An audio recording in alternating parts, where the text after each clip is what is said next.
I'm Tracy Nicholas, and my co-host Tanya Carwyn and I are passionate folklore practitioners. To us, folkloring is more than a podcast. It's our commitment to help you connect with your roots and awaken the wisdom within you. Hi, everybody, and welcome to Folkloring.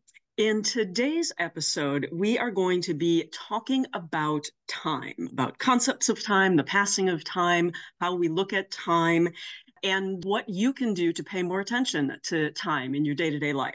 But before we get into that, Tanya, how have you been folkloring lately? Well, this is not necessarily a lately type of folkloring, but it does relate to today's topic, which is how my husband and I celebrate our anniversary of the day that we met, which we don't have a specific date for, but we celebrate when the moon is half full and the dogwood flowers are blooming, which was going on the day that we met. And we both have this image in our mind, like we're sitting on a terrace drinking cider, and he pointed up at the moon that was shining through a flowering dogwood tree. So that's how we, and it's a little bit like you can't really plan for it. And kind of never in the last 12 years has it been kind of, that year must have been a really early flowering year. Uh-huh. It's now always a week or two after the calendar day that we met. But yeah, so different ways to mark time, and that's ours for our anniversary. That's great because, there are a lot of holidays that are tied to, not a calendar date, but things that are going on in the world around us. And so that just feels like a really natural way to pay attention to that and mark that. I think that's really cool.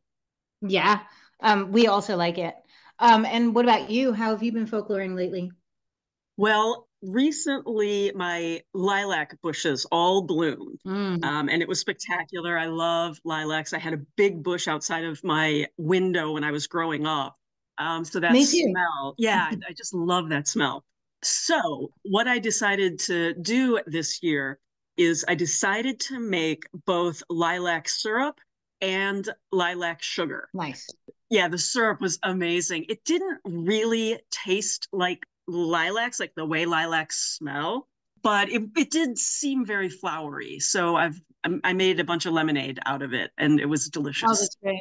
The sugar, not quite as successful. I did it, the way that the recipes told me, but the sugar seemed to absorb a lot of moisture from the petals. And so I have it in the fridge now, with the lid sort of only half on to see if it'll dry it out a little bit, but it is very wet. Yeah, and that's one of those like kind of delicate scents that if you were to heat it in a dehydrator or an oven or something to burn off some of the moisture, you would probably also lose the scent. Exactly. So Yeah. I'm not sure what exactly I could have done different, but I may spread it out now, like on a cookie sheet or something, and Yeah. do like, because I've got a proofing setting on my oven. Maybe I'll try that. Yeah, nice.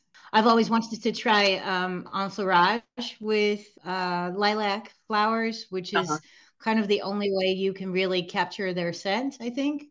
But I don't actually have a lilac bush around me, Oh, so maybe I will. yeah. There's something about that scent that any way you can capture it is got to be good. Yep. Okay, so let's start on our discussion of time. And I wanted to sort of kick this off by talking about different concepts of time, splitting it down into several different ways. One is looking at time cyclically, Yep. right? And this is a common interpretation of time in a lot of ancient cultures. It sort of represents that time is a continuous cycle that repeats itself. And we can see this concept in the cycles of the seasons, the movements of planets, the cycles of birth and death. And it sort of speaks to the idea of renewal, regeneration, and hope. Yep. That's one way we look at it. The next way is a little bit more common currently, which is linear. And linear time is the way that we do interpret it for all intents and purposes. It's associated with progress and change. And obviously, it's from the past to the present to the future, and just continuing on like that forever. And that there is a linear progression of events. You grow older, things happen in a linear progression. So representing progress and development as sort of societies in general strive to move forward. So inventions and discoveries and things like that. The thing that you see with the concept of linear time is also this idea that it goes from bad to better. And you see it in anthropology, for example, where cultures are supposed to progress, right? You go from savages to barbarians to modern people, and it's supposed to be better. And also within the concept of capitalism, you see that, right? Like things were bad and now they're just progressively getting better. They're progressively getting worse, but right. But the idea is, right, like it's yeah. a continual growth right. situation. Although I do wonder, because, a lot of great societies have fallen. And I wonder how that squares with the idea that, progress, we're marching forward and progressing when you see things get to a certain point and then these great societies topple and things start over again. Maybe you don't go all the way back to savages, but you do go back and you have to relearn, like we have to relearn as a society some things. Yep. So I'm not sure how that squares with the idea that time marches on and it's all progress. Right. I mean, I think once you're a part of a certain society or a system or so, you think that your system or your society must be the answer to it all. And in our case, it will continue to get better. But yeah, like that is not what history shows. Right. So another way of looking at time is really an emotional prism to look through. This is not just a physical concept, right? Although it can be, because how time seems to fly when you're doing something that is engaging. So it can be just the way that you perceive it, but it's also some other emotions around time, like nostalgia. And that's a longing for the past, right? And so it's remembering the past in a certain way. There's anxiety. A lot of people have anxiety about the future, and they worry about what's going to happen. Is our society going to fall? Are we going to be able to pay our bills? And a lot of worrying about that. And I think that when we think about the emotional view of time and looking through that lens, it's seen as a limited resource, and there can bring with it a fear of wasting time. And that leads to, anxiety and stress. And we are really encouraged to be super productive all the time. And I think that is a way of looking at time that can possibly really not help you. I always think of anxiety and worry as borrowing trouble from the future. Yeah, one of the I look at as answers to that sort of trap of linear time, I think, because I think that comes with the whole sense of nostalgia or anxiety for the future comes with a concept of time is linear. And what you often see in more traditional people, for example, among the Aboriginals in Australia, is the idea of the eternal now. Like everything is always happening now, the past, the future, the present, it's all the eternal now. And so they have the concept of dream time, which is an origin story, but also always happening. And also for them, kinship runs in cycles. So your grandparents' parents are your children, and like in a really real way. And also things like you will see in Christianized Aboriginal folk where there's a reenactment of the Passion of the Christ, for example, that is conceptualized as happening now. So if like I try to have that sort of, and of course I'm a Western person who was raised with linear time, and so definitely I have the ideas of nostalgia and thoughts of the future that may or may not be great. but trying to, and like, you see it coming from a lot of Eastern philosophy as well, like this whole idea of being present in the moment and now is all you have, and trying to feel into the idea of the eternal now, right? This moment is everything. Right. Which is a practice, but I do find it helpful for my nervous system, I guess. And an interesting thing also about, also amongst Aboriginal people, the idea of time and space as being one sometimes or connected in a certain way. And so they may think about the day after tomorrow to the west, the olden days as far to the east, Okay. and the progression of a person's life from infancy to old age is running from east to west, which I find interesting. Yeah, that's really fascinating. And I think that there are people in Western culture that think this way as well. We have something called the block universe theory. Uh-huh. I'm getting this from Dr. Christy Miller, who is the joint director for the Center for Time at the University of Sydney. And the block theory tells us that our universe may be looked at as a giant four-dimensional block of space-time containing all things that ever happened, and hearkening back to Einstein's theory of relativity. Yeah. Now, in the block universe, there is no now or present. All moments just exist relative to each other within, the spatial dimensions. So 3 spatial dimensions and 1 time dimension. And Yeah. our sense of what is the present is just reflective of where you are in the block at that moment, right? And so the past is just a slice of the universe where you are in a different location, and the future is a different location, right? The theory says that you would not be able to change time if you time travel, because your past is simultaneously someone else's future. Interesting. And it's all happening at the same time anyway, right? Right. And so Miller says, and I quote, "If I travel to the past, I am part of the past. Importantly, I was always part of the past." Yeah. So yeah, there is that thinking, in modern Western society as well.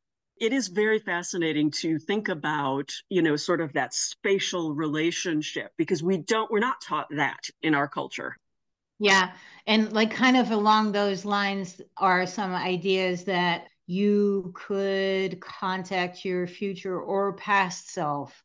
I was just reading something about that where this, I think he's a psychologist, was saying you could do something like find yourself as in a younger person in a time right before something bad is about to happen to you, and like just have some sort of connection there and saying, it's about to suck, but it's going to get better and you're going to become who you are because of this situation. Uh-huh.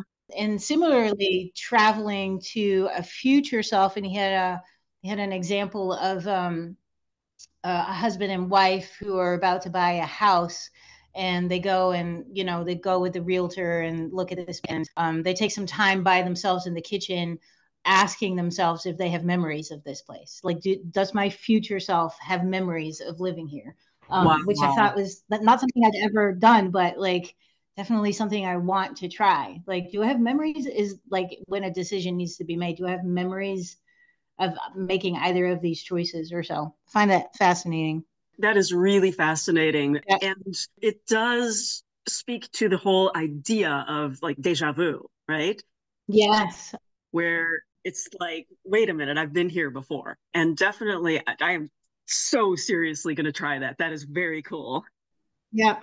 Okay, so let's talk about how we tell time, because we pay a lot of attention to time. And so we've talked about the concepts of time, but I want to talk about some methods of the ways that humans have historically told time and what some of the symbolism behind that might be. Yeah. So we've used the moon to tell time. And again, that would be a cyclical kind of time. And in the lunar calendar, it's a 29.5 day cycle. And so, it's slightly different than the calendar that we use now. And that's going to go back to, the moon keeps going through those cycles and to remind us of the cycle of life and all of that kind of thing. Right. Then we have the sun, and the sun is the passing of the day or the passing of the year as the sun shifts position in the sky. And so we can tell, besides the temperature and generally what the weather is like, but we can tell what time of year it is from where the sun is in the sky. Yep. And that would be true of the moon as well. So what do we use to tell time with the sun? Originally, we would use just observing the sun, but then we created sundials. And the earliest use of sundials was in ancient Egypt, and they were found in ruins there. People also used an obelisk that would, cast a shadow as the sun moved, which is basically a big old sundial. It also helped us to divide the days into hours. As the sun moved across the sky, that allowed us as a society to start to govern daily activities like scheduling trade and meetings and the start of a work day and different social practices. Yep. Yeah, so that definitely helped us. Now, an improvement to that is something called the merkit, and that's an ancient Egyptian instrument. And basically the way that it works is a plumb line is attached to a bar for alignment with the stars to obtain a true reading of time during the nighttime as well. Yeah, so it was, not just the sundial that you could use during the day, but you could use it at night. Right. And it's one of the oldest known instruments that relied on astronomy for timekeeping. The way that would work is that they would have two merkits, and they were used in tandem and aligned with pole stars. And that would give an accurate reading of the time relative to the position of other stars. That's cool. Yeah, it was used as a construction tool to mirror the Duat, which was the residence of the gods. And it was used on Earth to mark building sites that aligned with constellations. Yeah, wonderful. Yeah, fascinating tool. Yeah. At a certain point, we did come up with clocks. And again, it helps us look at the passage of time. It's a linear way of looking at things. And clocks are often associated with death and reminding us of like our life's finite nature. The clock's ticking can remind us, don't waste your time, make the most of it. I think that that's very interesting. And I think we even see more so with military time because, you go all the way through. You don't just start the cycle over again at 12. Right. Yeah. And that's in Europe, at least that's how we grew. I definitely grew up with like just analog clocks. But if you set a date for an afternoon meeting, it was like instead of 3:30, you would say 15. You wouldn't say that, but you would write, if you were writing it down, you would say 15:30. Yeah. And it was interesting when I first moved to the US, I had a really hard time remembering that AM was morning and PM was afternoon because that made no sense. Oh, that's interesting. Yeah. And then another thing that I notice being around a lot of kind of teenagers these days, many of them have not learned how to read an analog clock. They can only read the digital clocks from phones and computers and stuff, I guess. Yeah, that's really interesting. I still have the option to, instead of having like the digital clock on my phone, I can turn it into, the symbol into an analog clock. That was just such a basic part of, learning how to navigate life when I was young. Yeah. So but again, technology changes. And if you don't need it, Yep. why continue on with the old technology? Yeah. I'm a big believer in, if we can move on and make things more streamlined, why not? Yeah. So clocks, although they remind us of the passage of time, again, cyclical in nature because it keeps coming back around, right? Right. But hourglasses are also another way that we use to mark time. They first came around in the 8th century, but they mark time in a similar way that a clock does, but there's an end point to it, right? The sand runs out. And An hourglass can be associated with balance if they have equal amounts of sand in each chamber, representing the balance between the past and the future. But it also symbolizes the inevitable passage of time and, reminds us that time waits for no one. But before hourglasses, there was also something just called a sand clock. And that was used in ancient Rome. And it is thought that they would be used to limit the time in speeches and discussions in the Roman Senate. So I think that's fascinating and definitely a good use for that. Yeah. The Babylonians also had hourglasses, and they were really large, and they were used to keep time. And they, again, particularly useful at night or on cloudy days when you couldn't see the sun or the stars. So there was no real other way to tell time. Yeah. Another few ways quickly, people used candles to mark time. Mm-hmm. They would put, nails in at, a certain spot. And the earliest known use of candles for timekeeping comes from a Chinese poem in the 6th century. And melting candle is a good metaphor for the flow of time. Yep. As is water, which is, another way that people marked time, with a bucket of water with a hole in the bottom that allowed the water to flow out and collect into another bucket. So again, once the water ran out, whatever the segment of time was had passed. This was refined by the Greeks, but it can be seen in other dynasties such as Islamic, Persian, Babylonian, and Chinese. You can draw parallels here with the fleeting nature of time. It sort of gives a visual metaphor for its passage. Yep. Another way is using a wheel, like a wheel of time. And we've seen that, the wheel of the year in current pagan usage. It symbolizes a perpetual notion of time as a continuous force. And it can also be a symbol for mortality. Mm-hmm. As the wheel runs in a circle, it can represent the cyclical changes of the universe as well. And so it can be connected to the progression of season, the changes of tides, and rebirth, as in where life is conceived, but at the same time dies out. And certainly we see that in the Wheel of the Year. Yeah. Another one is a pendulum. And Galileo, he experimented with pendulums, and his observation was that the time for each oscillation of a pendulum is related to the length of the string it's attached to, right? Uh-huh. And the gravity at that point. And it did lead to the development of pendulum clocks by a man named Christian Huygens in the 17th century. So as a result, the movement of the pendulum and also metronomes can be seen as a symbolic representation of the passage of time. Since you can adjust the length, pendulums can be programmed to swing faster and slower.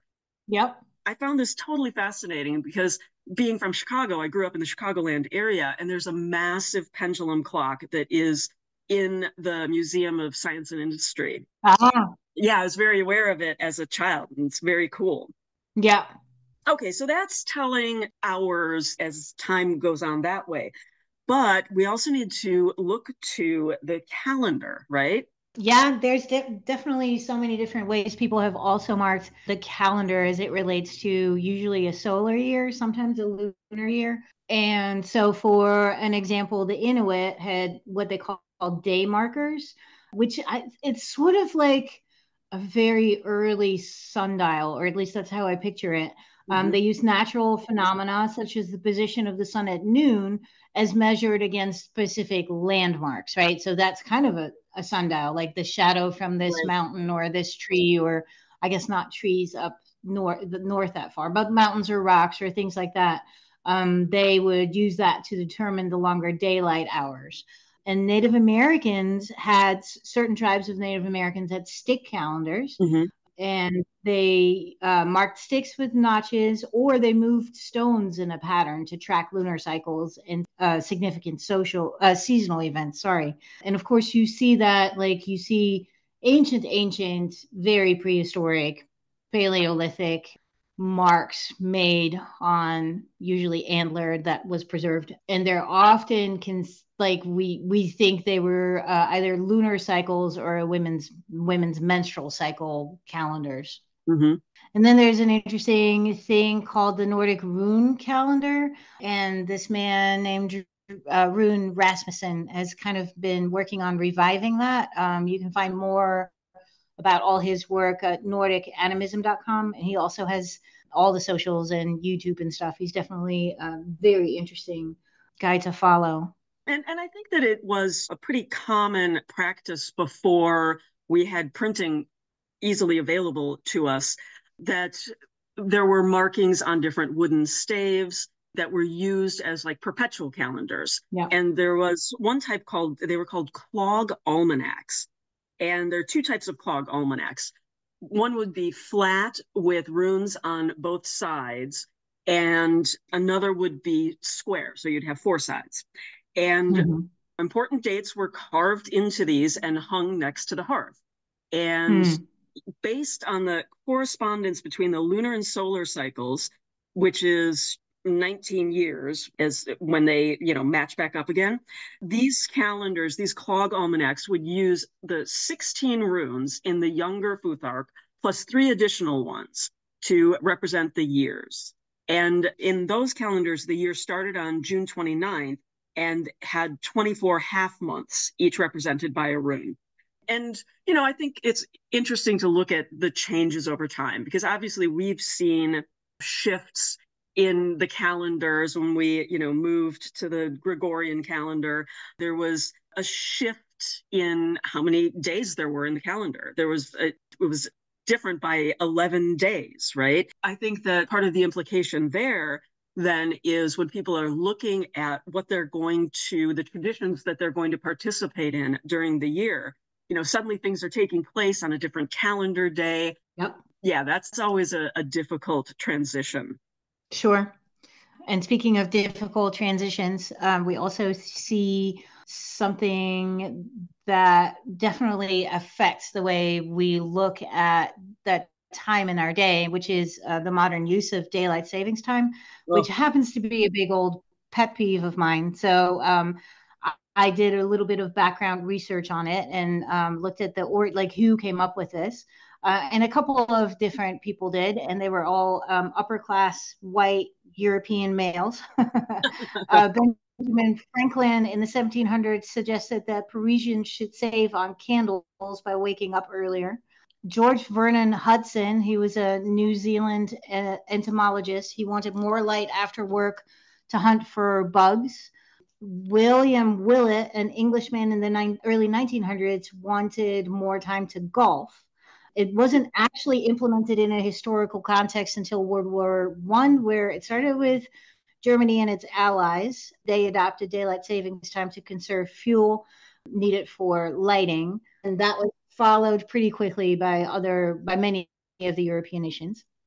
And then during World War II, it was again widely used and known as wartime in the US. And then during the post-war period, daylight savings time became very inconsistent, with various countries and regions adopting it differently or not at all. And in the US, the Uniform Time Act of 1966 was established to standardize daylight savings time, although states could still opt out. Like Arizona still to this day does not use daylight savings time. And there's theories of why we have daylight savings time. First, they say it's energy conservation. We'll get to that in a little bit. It turns out that that's not actually happening anymore. It may have been useful during wartime, but it's not anymore. It does, however, boost retail sales, especially in outdoor sectors such as sports and recreation. So there's definitely a capitalist underlining to it. Of course. Yeah, of course. Proponents argue that more daylight can lead to increased physical activity and reduce traffic accidents by ensuring more driving is done during daylight. I could not actually find any studies that were done on that, either to prove or disprove that. And then, of course, the story that we're always told is we have daylight savings time so that farmers have more time to harvest their crops or plant them or stuff, which is like, if that was actually true, I would reluctantly but agree that daylight savings time might be a good idea. But contrary to popular belief, farmers have generally opposed daylight savings time. And they argue that it disrupts their schedules as agricultural activities are dictated by the sun and not by the clock. And of course, there's a lot of criticism and negative effects. The studies have shown that energy savings from daylight savings time are non-existent or at best very minimal because of modern energy usage patterns, which are mostly driven by air conditioning and electronics. The shift can majorly disrupt circadian rhythms, leading to sleep disturbances, increased stress, and a higher risk of heart attacks and strokes, and also car accidents following the clock changes. There seem to be some economic costs involved with the disruption that's caused by changing the clocks. And yeah, in general, safety concerns for health and well-being from people. And yeah, it's interesting. I usually have a very difficult time adjusting to daylight savings time, and that is definitely one of the reasons why I'm not a big fan of it. And I find it's such an interesting top-down control of how we perceive time, and that's why I wanted to highlight it here. Yeah, it's interesting because I think a lot of people hate the change. And I always find it interesting to see if people are on team always standard time or team always daylight savings time. Because, yeah, me personally, I hate the change, but I would rather have it be daylight savings time year round. Yeah, I mean, like I got up this morning and at 5, and it was pretty much full on light by then. And I'm thinking, I would not want this to be 4 a.m. Uh-huh. Yeah, interesting. Because you're so much further north than I am. Because here, it really, I mean, around, I guess, 6 or so, it gets light, which is perfect. Yeah.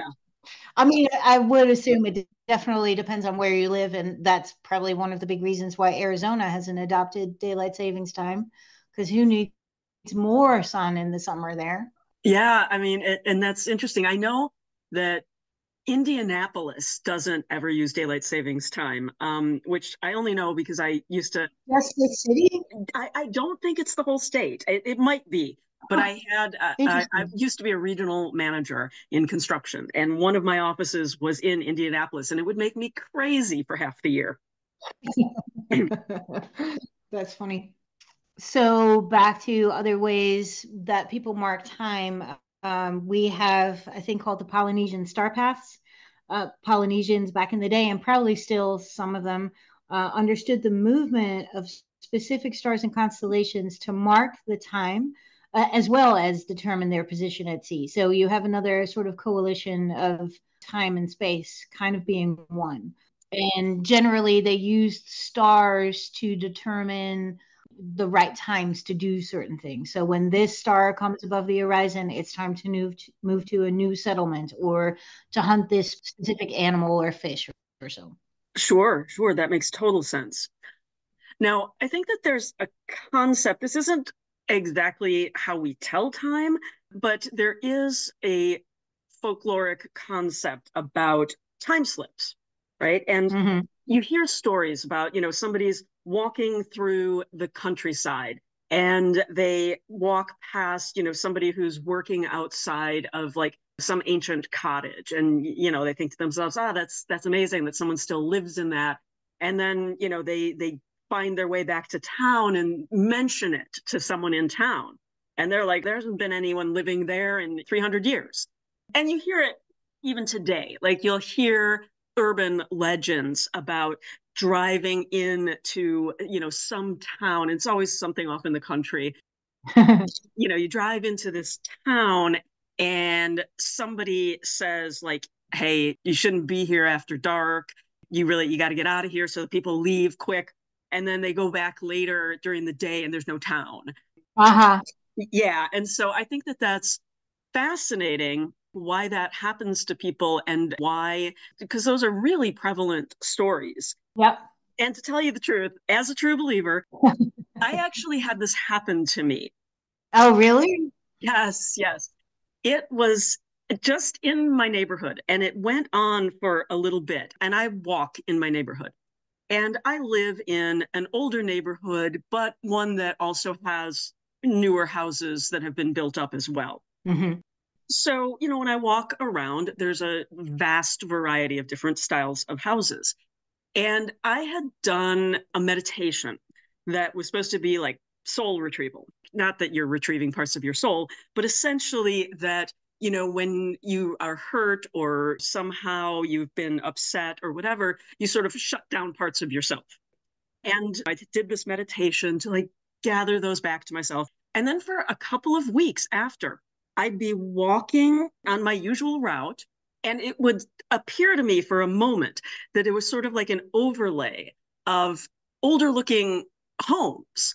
Wow. Yeah, it was really weird. And it wasn't always the same time period. Sometimes it felt very much like the 1970s, and sometimes it felt like the 1910s. And it was super weird. And I don't know exactly where that came from, if it did indeed come from that meditation and me sort of trying to connect to my past self. I was not born in the 1910s, but I was around in the 70s, or exactly what the mechanism was there. But it was unsettling. But I'll tell you, when it stopped at the end and it just wasn't happening to me anymore, I missed it. It was Yeah. very, very cool and very comforting, and I really, really loved it. So I can get why people go through that, and why there is, for me, it was a great way to process what I was trying to do, which is Yeah. become emotionally more healthy for myself. That's what a great story. That's awesome. Yeah, I don't think I've ever experienced anything like that. And I think you also see it too. People be like, oh, this picture from the 1960s, this guy's holding a cell phone. Uh-huh. Yeah, people try and claim that. I think that's super suspect, because every picture I've ever seen has been like, there's some completely other logical reason. It'll be like a woman and it's like, oh, she's holding a flip phone. It's like, maybe that's a powder compact. Right. Yeah, yeah, yeah. Yeah, I always have to laugh at those. I am not a true believer for those kinds of things. Of the time travel story. Yeah. Yeah, yeah.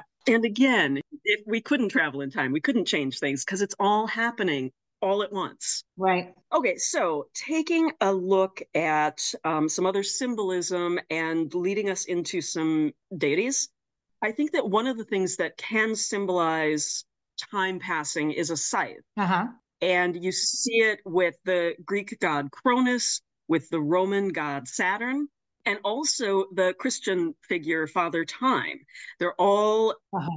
depicted carrying a scythe, along with, of course, the Grim Reaper. Yep. And, that's an agricultural tool, and it's used for the harvest.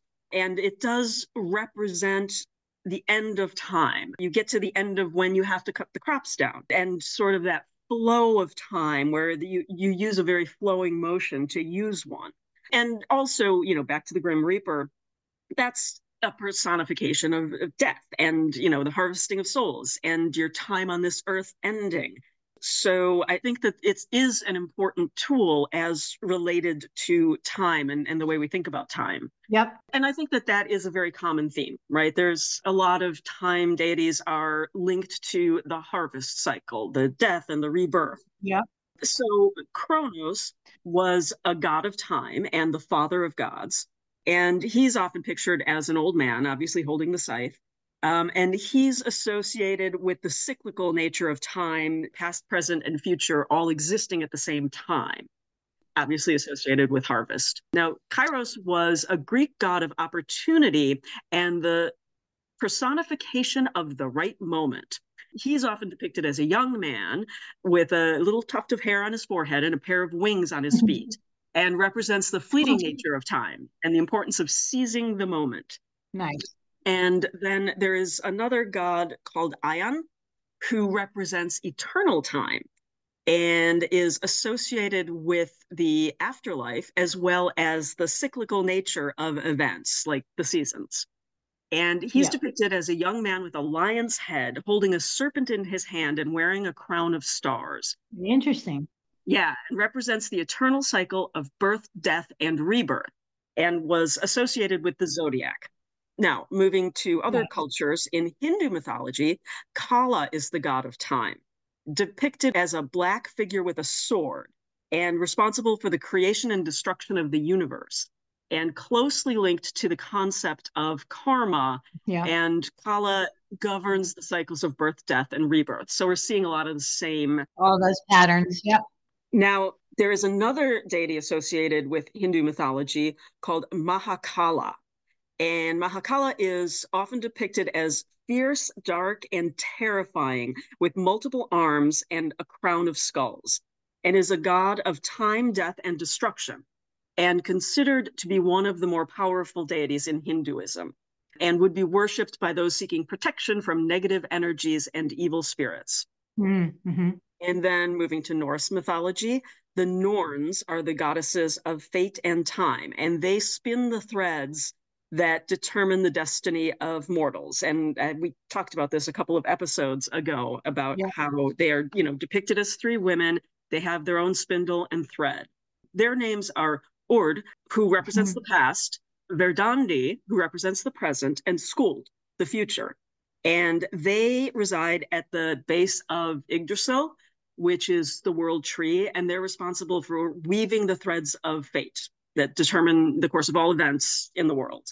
Now, in Egypt, we had He, who was the god of infinite time and eternity, and was depicted as a man with a beard holding a palm rib. And the palm rib represented the year, while the notched stem represented the number of years. Ah. Yeah, so interesting. In Roman mythology, Saturn was the god of agriculture and time. Again, there's that tie-in. Yep. Often depicted with a scythe or perhaps a sickle, and was also the god of wealth and abundance, which makes a lot of sense considering that it has to do with the harvest, right? Right. Also in Roman, Janus was the god of beginnings, transitions, and endings, and was depicted with two faces, one looking forward, one looking back. And that would symbolize the ability to see both the past and the future. Yep. And was also the god of gates and doorways, which is interesting when we think back on talking about liminal spaces. Yep. And he was, like, we talked about him in the New Year's episode as well. Right. Yep. In opening and closing the doors of the year. Yep. Mm-hmm. Now, there is Zervan, who's a Slavic god of time, and again, an old man carrying a staff or an hourglass, and was responsible for the passage of time, and also associated with fate, which is interesting because usually we see more female figures being associated with fate, but this was a male figure. Interesting. And in Baltic mythology, Lauma was a goddess of fate and time, again, fate, and she was portrayed as a beautiful woman who could appear in the form of a bird or a dragon, which I would really like to associate with her in that case, because that's awesome. But again, associated with the spinning of fate, the weaving of destiny, and has the power to control the length of a person's life. And we talked about Father Time, a Northern European tradition. Yeah. Again, an old man with a beard, an hourglass, and a scythe.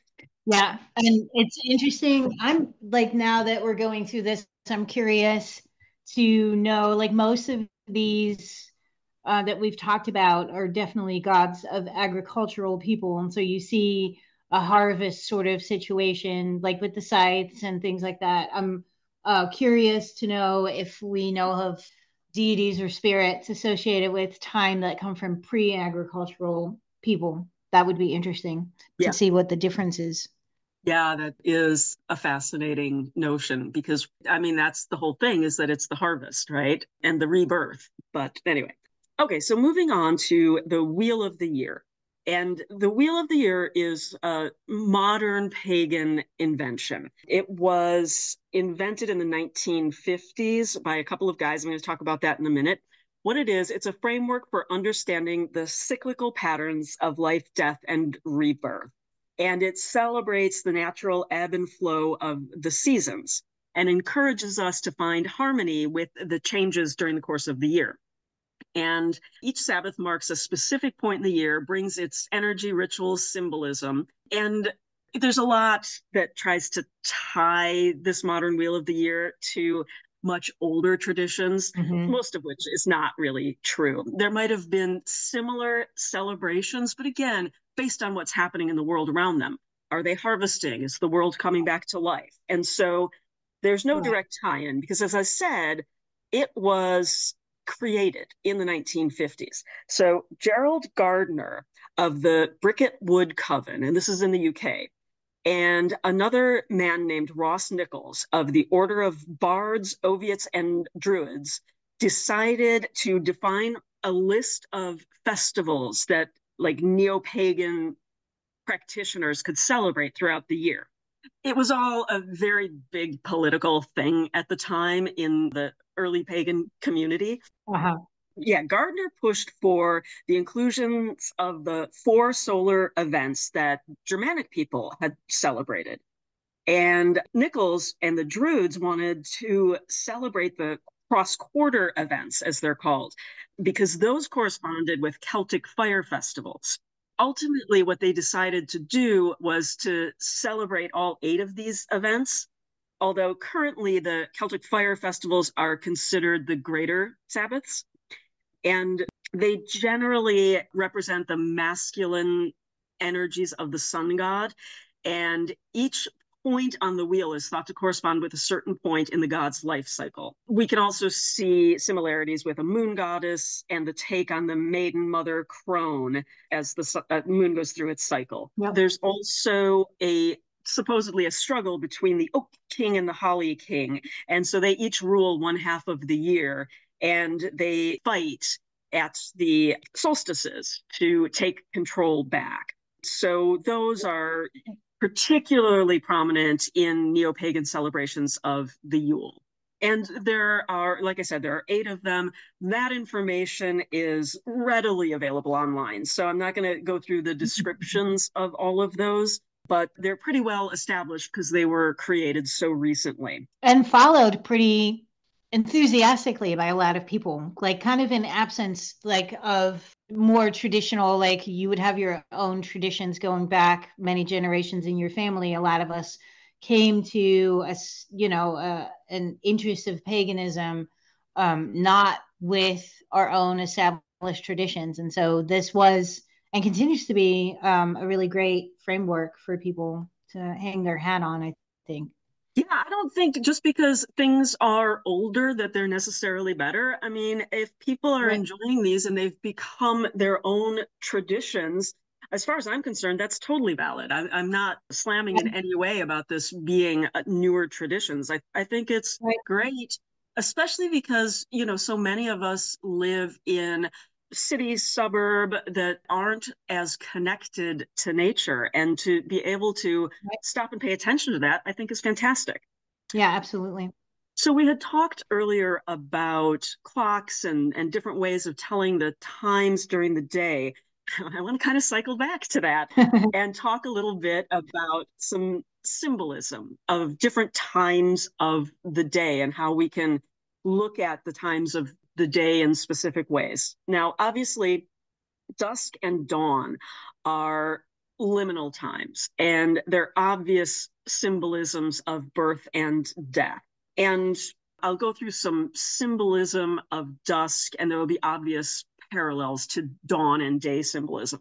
Dusk symbolism, it's a transition from day to night, and it's ephemeral, right? So it's very fleeting in nature.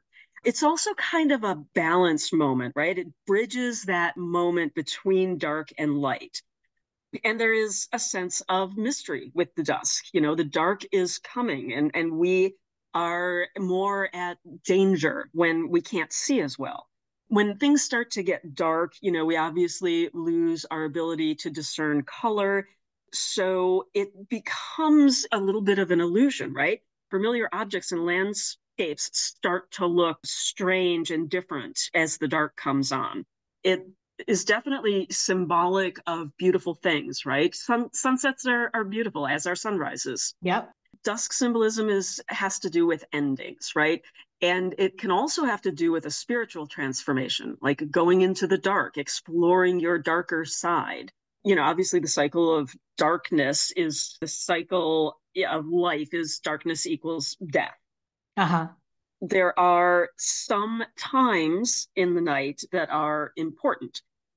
One of them would be the witching hour. And that was when witches and supernatural beings are supposed to be the strongest. And a lot of people think this is midnight, but really it's more at 3 a.m. Mm-hmm. So the term witching hour was coined in 1560 by Pope Pius IV. Wow. Yeah. And why was it 3 a.m.? Well, because Jesus was placed on the cross at 9 a.m. and darkness covered the land from noon until Jesus' death at 3 p.m. when Matthew finally cried out, "It is finished." Wow. And 3 a.m. is the opposite side of the clock on that. And so it became a sign of the devil and dark entities because time is flipped to mock Jesus Christ. It's similar to like turning a cross upside down. Sure. Now, there is also having to do with 3 a.m., there's something called the chime children.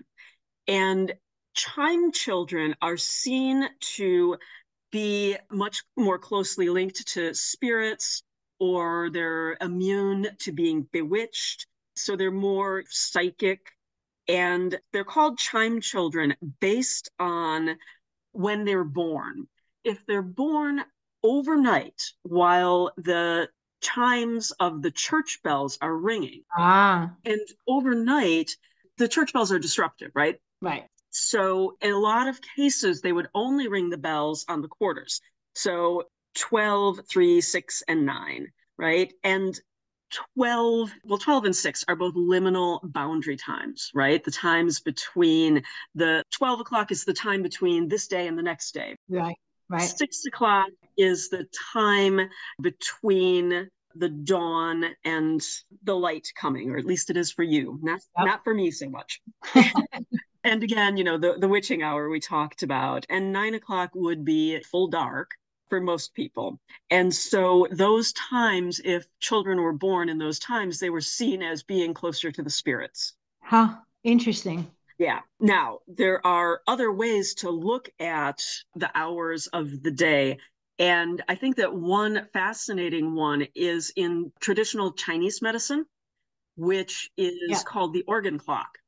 And during the course of a 24-hour period, the time is split into 2-hour intervals that correspond to various organs and the peak functionality of those organs. And so a couple of examples would be like between 1 a.m. and 3 a.m. is linked to the liver.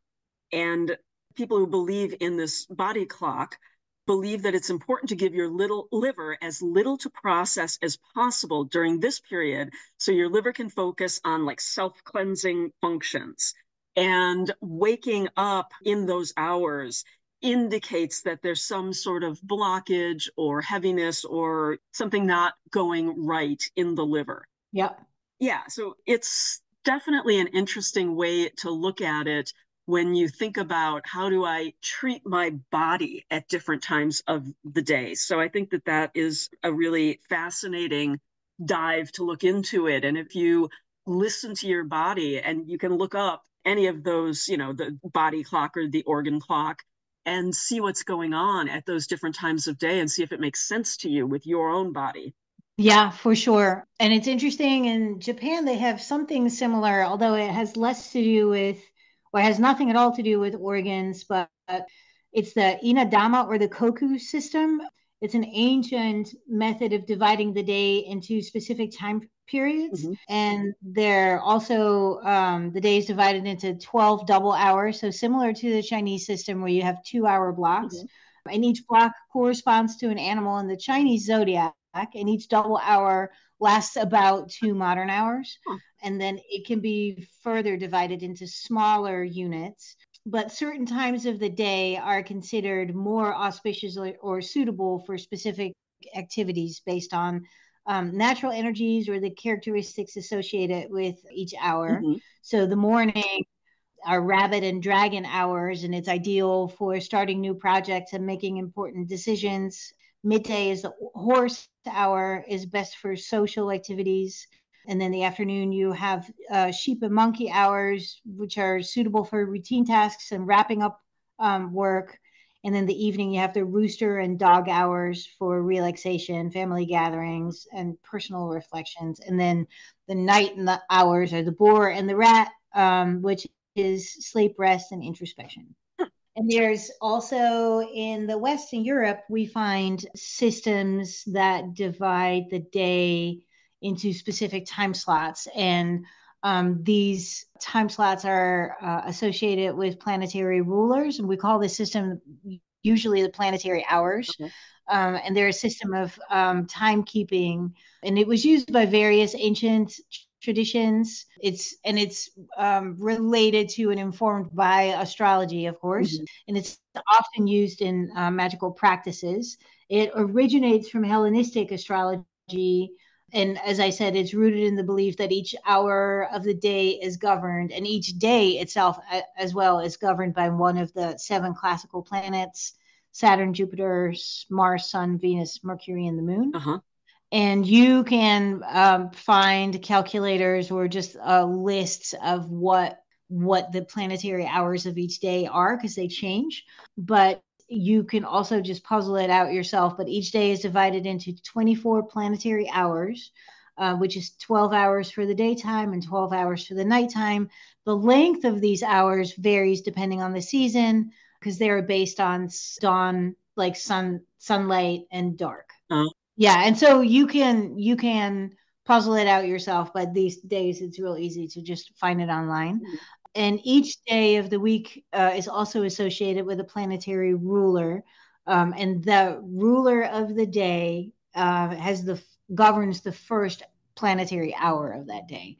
So on Sunday you would have the sun, and on Monday you would have the moon. Tuesday would be Mars, Wednesday Mercury, Thursday Jupiter, Friday Venus, Saturday Saturn. Interesting. And then you use those hours to, like, so if you were doing something related to femininity or love or family or beauty, you would ideally do that on a Friday on a Venus hour. So yeah. Also historically it was used in agriculture and medicine. These treatments and plantings and harvesting were timed according to planetary hours, believing that the planetary influence could affect the growth and the healing. Now, I know that you plant by the moon cycles. Do you ever consider the hours? I do not at all. Planting by the moon cycles in and of itself already kind of takes a lot of awareness, Uh-huh. I find. Uh-huh. Like if I can get root crops planted in the 2.5 days that are good for root crops, that I feel lucky if I get it done that way. If I also then had to look at specifically what day and planetary ruler of the hour, I think I would drive myself insane. Well, that's the beauty of folkloring, right? You take what works for you and you don't have to do what doesn't. Exactly. Yep. So, speaking of folkloring, should we talk a little bit about how people can bring the concepts and symbolism of time into their own lives? Yes, absolutely. So, we talked a lot about the symbolism of different times of the day, different times of the year, and as easy as reflecting on that when you choose to do that. Yeah. Yeah. If you want to do Wheel of the Year celebrations, as we said earlier, I mean, they're great. They're fun, they're interesting. And, if that speaks to you, then it's a great way to get some ritual into your life in a way that's not overwhelming, because it's 8 times a year. And if you don't do them all, you don't do them all. Right. And back to the idea of emotional time, just try and take some time for yourself during the day to notice how time is passing. And if it feels like time is passing very slowly, what's your emotional state? If it's passing quickly, what are you doing? I've got an app on my phone that is a mindfulness bell, and it basically just randomly rings sometimes. It might happen 2 or 3 times in an hour. It might happen 4 hours later. And the purpose of it is to stop in that moment and take your observance of exactly what's going on. What do you see? What do you smell? What have you been thinking about? What have you been working on? And just take that time to stop and be present for yourself. And I really love that. And if you want to do rituals tied to the moon's phase, I do a full moon ritual a lot of months. I don't always get to it, but I do a road opener for myself. And, I light some candles and I meditate on it, and it's all good. I enjoy the process of doing that. Yeah. One of the things that, as we already mentioned, I do is I garden by the moon. Right. And there's two different ways of doing it. I think we have already discussed this in a previous episode as well. Right. But the simplest way is to just go with what phase is the moon in. And the slightly more complicated way is to see what sign the moon is traveling through that day. Mm-hmm. And I think that in addition to just the transition of the moon and the phases, we can look at times of year or times in our life. And we talked a lot about this in the liminal episode, but use those times of year to reflect back and look forward. So New Year's, Samhain, birthdays, anniversaries, graduations, even divorces. You're moving to a new phase in your life, and to stop and notice it can be very important. Yep. You can appreciate fleeting things in nature. Like I said earlier, I made lilac syrup because that was, what was alive and blooming right then. I am anxiously looking forward to the mulberries on my trees ripening. Oh, nice. Yeah, I ran out a while back. I had some in the freezer, ran out. So eating seasonally.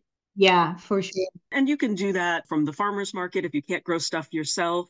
Because I do find that when I go to the farmer's market regularly, you will often find things that you really don't find in the grocery store. For sure. Because they're bringing what is ripe at that time in this area of the world. So eating seasonally, and it's supposed to be really good for your health as well. Yeah. You can create altars to the seasons. I almost always have a garden altar, and I do like I'll do a springtime altar, and that'll usually be inside for me because it's still really cold when spring comes here. But yeah, if you want to honor the season of the year, that's an easy way to do it. And just, I talked about rites of passage, just celebrating those. Yeah, for sure. I also really enjoy looking at traditional ways of keeping time. Like you could make a sundial, and that's as easy as putting a stick into dirt. Right. You can find ways to then mark the hours and things like that. All that information you can find easily online.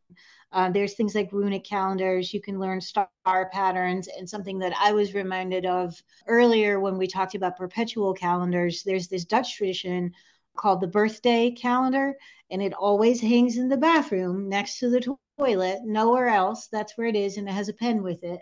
And it's a perpetual calendar on which you mark birthdays, death days, other sort of celebrations that always happen on a specific date. And there's you can't really go to a Dutch household without there being a birthday calendar in the bathroom. And it's a wonderful way to always remember people's birthdays, because you're there's nothing else to look at. Right. Honestly, I use Facebook for that now. Either they're telling me that somebody's having a birthday today, or I'm looking back at my memories to see what has happened on so yeah, that's funny. There's also, just as you were mentioning, with just having some awareness, or stopping for just a minute. You can do that with sunrise, sunset, and midday. And then one other thing, a way to mark the passing of time, is to keep a garden or nature journal. And that is kind of related to what I said, like my anniversary is when the dogwoods bloom. Yeah. And you can, having a garden or nature journal like that also helps you see connections between certain things. Sure. Like what we say here is when the maple leaves are the size of the ear of a squirrel, it's time to plant the potatoes. So that is the maple leaves are just starting to come out. It's time to plant the potatoes. Things like relationships like that, I find really interesting. And doesn't it sound so much better to say our anniversary is when the dogwoods bloom than to say our anniversary is May 25th? Right, for sure. Okay. Any other folkloring that you have for our listeners? Oh, I think that I have exhausted my ideas. As always, thanks for listening to Folkloring. If you liked what you heard, please consider giving us a rating and review, and don't forget to subscribe on your favorite podcast app so you never miss an episode. If you have any questions or comments, or would like to suggest a topic for a future episode, please email us at folkloringpod@gmail.com or message us on Facebook or Instagram. You can find Tanya at Folklore Home Companion on Instagram, where she writes about European folklore and traditional life. You can find Tracy at the Folklore Podcast as the theater, film, and storytellers correspondent and producing the Stories from the Hearth podcast. Hope to talk to you again soon.